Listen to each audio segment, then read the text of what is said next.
In this video, I'm going to show you how to import transactions into GnuCash. Now, first you have to go to the top left here and you want to click on the File tab and you want to go to Import and then Import Transactions from CSV.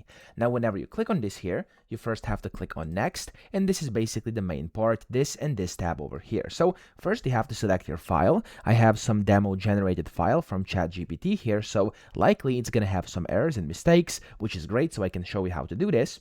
And then here I'm going to click on it and click on Next.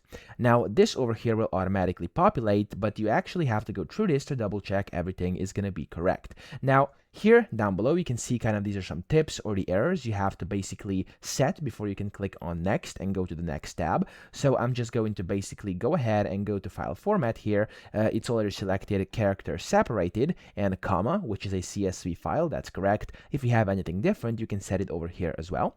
Then over here you can select miscellaneous, so you have like encoding, date format, currency format, etc. I'm going to leave this like it is, and then here it says leading lines to skip. Okay, now for me, as you can see, there's date account, transfer account, description, etc.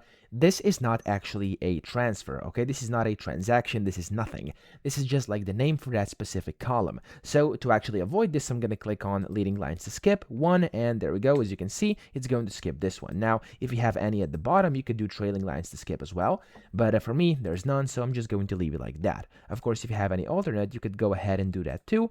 I'm not going to do it because I have it like that, and that is correct. Now up top you also have to select your account, so I'm just gonna go into a completely random account, and it's gonna be just like cash and wallet over here, just like this. Okay, of course you can set whichever account is relevant to you, but for this tutorial I just did a random one inside my tutorial account over here.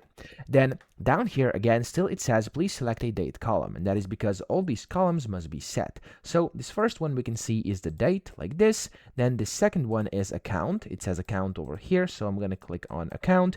If it doesn't say it for you, you have to just look at what it is. Then here we have the transfer account, so I'm have to go down transfer account. There we go. And then over here, this is the description. I'm going to go and find description. There we go. And now only one thing remains, which is please select a negated amount column. So deposit, I'm going to set it to amount. And then here, as you can see, this is now working. But withdrawal, I'm going to do it amount negated. Okay, that's because, of course, it goes down from 0 and lower. Okay, so that's the withdrawal. I'm going to set it like this, double check everything, looks good. I can now click on next.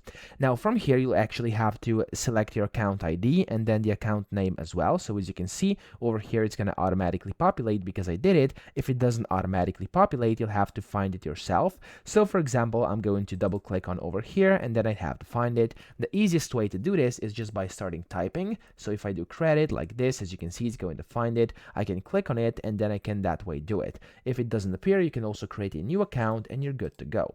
Now for me, it's already matched account IDs and account names, so I can just click on next over here.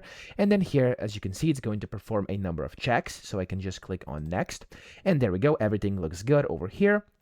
It says double click on rows to change, then click apply to import. Now for me, everything looks fine. If it doesn't for you, you could go ahead and double click it over here and you could go and change things if you want to. But again, mine is good. I'm just going to click on apply and then you will get kind of your import summary. And over here, as you can see, the transactions were imported from this file, then hit close. And there we go. These transactions are now seen in here and the totals have been updated. So that's essentially how to import transactions into GnuCash. I hope this video helped you out. If it did, please subscribe to the channel and help me out as well.